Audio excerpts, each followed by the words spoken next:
And they're off. With a spin up of the noise rising for the car's movement. Valenti made a good start. Looks like a slightly flamboyant one for Martin. May have dropped him into third behind his teammate. And I think that's how it's... No, it's Baruffalo's put himself into third. So a great start from Baruffalo. Not sure where Martin. Martin's way down, as is Ronefalk. Oh, that's bad news for Ronefalk.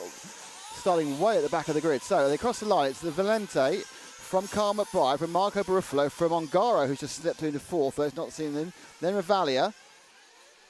Then Boots, Canas, Hoffahara, Mort Quadgreen with my own Ronefalk. Really, you can't buy a break at the moment. Has dropped down to 13th.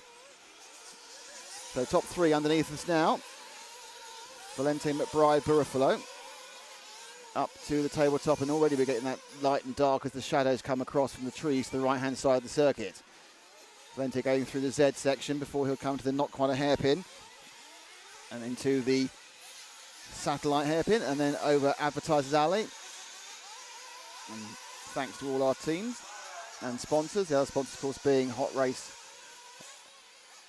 Tyres, Reds Engines, and Savox Servos to go with, of course, Beach RC, HB Performer, Infinity, Scuderia Scampi Rossa, Consport MX, JQ Racing, and S-Works twice. They'll need to go 1, 2, 3, 4 together, with 4 being Ongaro, 3 being Baruffalo, 2 being McBride, 1 being Valente. There he is. Red, white, and blue. Well, red, white, and blue, that's the British colours. He's not. It's green, white, and red for Italy.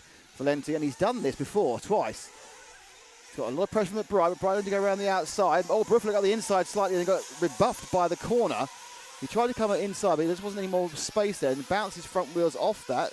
Ongaro being very respectful, as is Revalia and Boots. The 6 cars are a train. Moving forward, Ronefalk's got himself through to 10th, and every position is really important because this is the overall point scoring to get himself somewhere towards the front in the final. Certainly the man looking the most likely to cause an issue or / get past someone is Marco Baruffalo, as the 4 of them fall off the tabletop and now turn over the jump. Now it's interesting that not pushing particularly. I get the impression with Ongaro. Ongaro knows what he has to do. He doesn't really have to bother about having an accident here. Just wait for the others perhaps have a problem to make the most of it. Valente leads another lap. Baruffalo is within about 4 inches of the back, he's 10 centimetres, everyone, at the back of McBride's car. Got a problem for one of the cars. There's a JQ car upside down to our left. You hear that whiz in my corner of my ear. But the top 4 certainly entertain some precision drive. This is Valente. Valente is absolutely superb. He doesn't. This is a young man who obviously doesn't understand the meaning of the word pressure or feel any, because once he gets ahead, he just drives the line. And on a single line circuit like this, and there's a kind of a problem coming off there. Yeah, we saw that sort of just coming off there, that Baruffalo had slightly nudged, I think it wasn't 50-50, I think, with McBride. But no harm, no foul, apart from Valenti's managed to break away slightly. So Valente now has a lead a bit more as they kind of run into each other again. And that has let Ongaro pass both of them. So Ongaro, after Baruffalo sort of ran into the back of... Quaglia got through, Revalia got through as well. So underneath me, yeah, Revalia. So Baruffalo and McBride came together and slid themselves both out, and they dropped down to 4th and 5th. It's put Ongaro into 2nd. It's put Revalia into 3rd. And mistake from Ongaro. Let's see that one again. I don't know where that went wrong. He comes. He went off the track. That's where it came wrong. And he gets 1, 2, 3, 4, 5, about 7 rotations. He's got a 9.1 from the German judge, but the main result is dropped to 5th. So there we go. So the mistake happened. He was looking at a chance for another win. More that would give him an extra point than anything else. But he's now got Canas all over his backside. So Valente leads. Run halfway through, 5 laps down. Let's go back from Valente, because he's kind of on his element. Let's drop that to the 3rd place, which is Baruffalo versus Ongaro versus Canas versus McBride. That is your 3rd, 4th, and 5th. 6th place now. Now Canas is in 5th, and 6th is Boots. It's not that. I've fallen into that same McBride Boots disappearance problem again, because they're so similar colours. It's Boots now is in 6th. So Valente comes underneath me. Revalia, who's been caught up now by Baruffalo. So 3 Italians, Revalia, Baruffalo, and Ongaro. There's a Spaniard in Canas, and then a Brit in Boots. All are batting over 2nd place as Valente, doing what he does well, leading. So Revalia now getting more and more pressure in 2nd place. Buffalo. And rolling across the track was Boots, who waited. Buffalo now looking to get a little bit more interested around the back of Revalia in second and third. The white and pink of Marco Revalia, his first race here for Beach. Oh, up 2 wheels, and that's enough to get Buffalo through. So he just went slightly wide, went on 2 wheels. Buffalo goes past Revalia, so Revalia now has the world champion behind him in Ongaro. As they fly over the bridge again, and it's Buffalo now not trying to gap him, trying to drag him with Canas as well. Dropped off the back now has been Boots in 6th. Oh, another mistake for Revalia, and that leaves Ongaro into 3rd, and then the kind of the aftermath of the accident, they've all spread out very slightly. So the Valente leads, he's got a lead of 1.2 seconds. The further 1.2 seconds behind second place man Buffalo is Ongaro. Now the issue really is how much more does Buffalo, who is the red and blue car, right underneath us now and spinning on. He's in the middle of the sandwich. It's quite a stretched out sandwich, to be honest.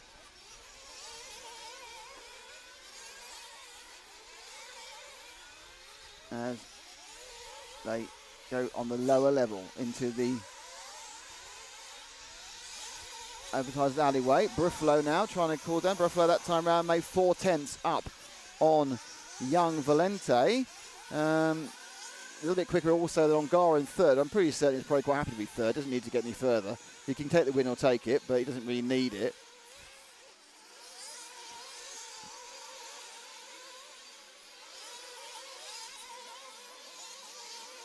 And as you see, they drop up, they get as close as they can do.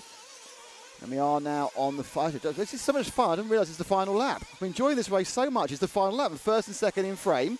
So, whoa, and then Buffalo makes a mistake. That's going to give Valente, but what's going to happen second and third? So, Valente is going to cross the line to win. Fantastic result. Buffalo second, Ongaro 3rd. I was enjoying that race so much, I didn't realise it was the last lap. 4th place is Canas. 5th place, Boots. Revalia is going to be 6th. McBride 7. Runafout, another problem into 8th. I don't know what it's going to do for him in the overall qualifying. I think he's going to qualify 4th or 5th in the end for the main final, which goes off in about 2 hours' time. But Valente's done it again. Another win for Valente. Buffalo 2nd, Ongaro 3rd. So a 1-2-3 for Italy here in Asti.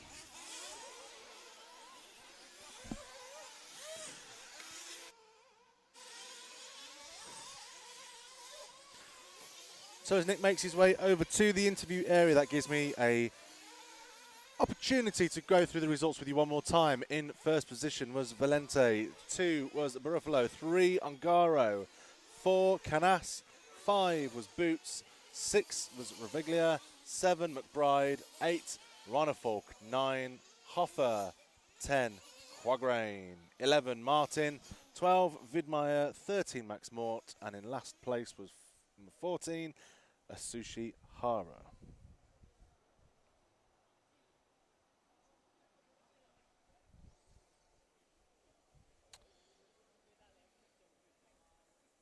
We are just waiting for Nick to round up some drivers for a quick interview. We'll have that for you very shortly. I believe we've got one now. Over to you, Nick. We have got a driver now. We've got, Leonard, you don't feel pressure, do you? You get out, off you go.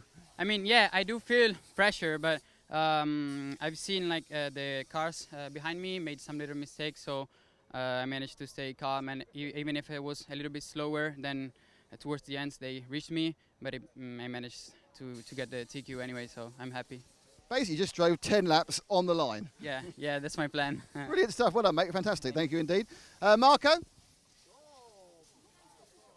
So, Marco, a little bit of an incident there. It seems that Kyle and the McBride team are not very happy with you. Why is that? We had too little contact. The first contact was totally my fault because I braked too after and I touched him and I wait him.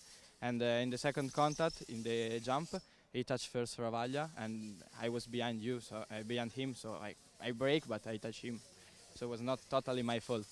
Are you surprised by the reaction? They're so annoyed? No, it's okay. You had quite a busy race because you almost lost second place in the last couple of corners.